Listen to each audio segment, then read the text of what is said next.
एक छोटे से गांव में यूसुफ नाम का एक गरीब लकड़हारा रहता था। उसका छोटा सा परिवार था। बीवी, एक बेटा और बूढ़ी माँ।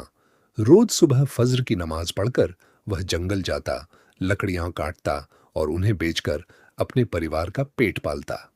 कमाई बहुत कम थी, लेकिन यूसुफ कभी शिकायत नहीं करता। वह हमेशा कहता, जो अल्लाह ने लिखा है वही मेरे लिए सबसे बेहतर है।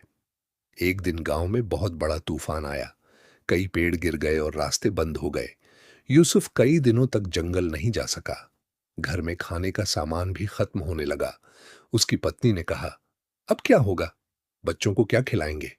यूसुफ मुस्कुराया और बोला, रिज्क देने वाला मैं नहीं, अल्लाह है। वह हमें कभी अकेला नहीं छोड़ेगा। अगली सुबह वह फिर जंगल की ओर निकला। रास्ते में उसे एक बूढ़ा आदमी मिला जो बहुत प्यासा था।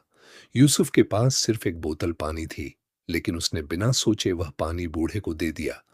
बूढ़े ने दुआ दी, अल्लाह तुम्हारे रिज्क में बरकत दे। यूसुफ आगे बढ़ा। जंगल में उसे एक घायल हिरण दिखाई दिया। उसने लकड़ियां छोड़कर पहले उस जानवर की मदद की। फिर जब वह लौटने लगा तो उसकी कुल्हाड़ी नदी में गिर गई। वह बहुत परेशान हुआ। वही कुल्हाड़ी उसकी रोजी का झरिया थी।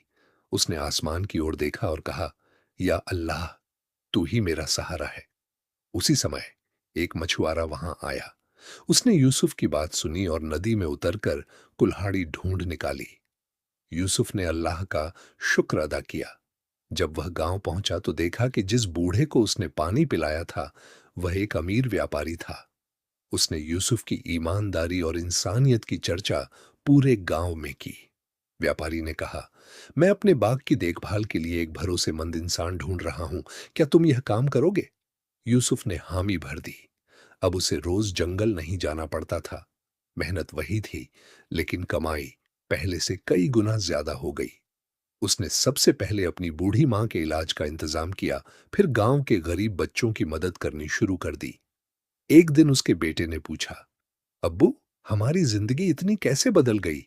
यूसुफ मुस्कुराया और बोला, बेटा, जब इंसान हर हाल में अल्लाह पर भरोसा करता है, ईमानदारी नहीं छोड़ता और लोगों के साथ भलाई करता है, तो अल्लाह ऐसी जगह से मदद भेजता है जहां से इंसान सोच भी नहीं सकता। उस दिन से पूरे गांव में यूसुफ की मिसाल दी जाने लगी। लोग कहते, दौलत से बड़ा खजाना ईमान और सब्र है।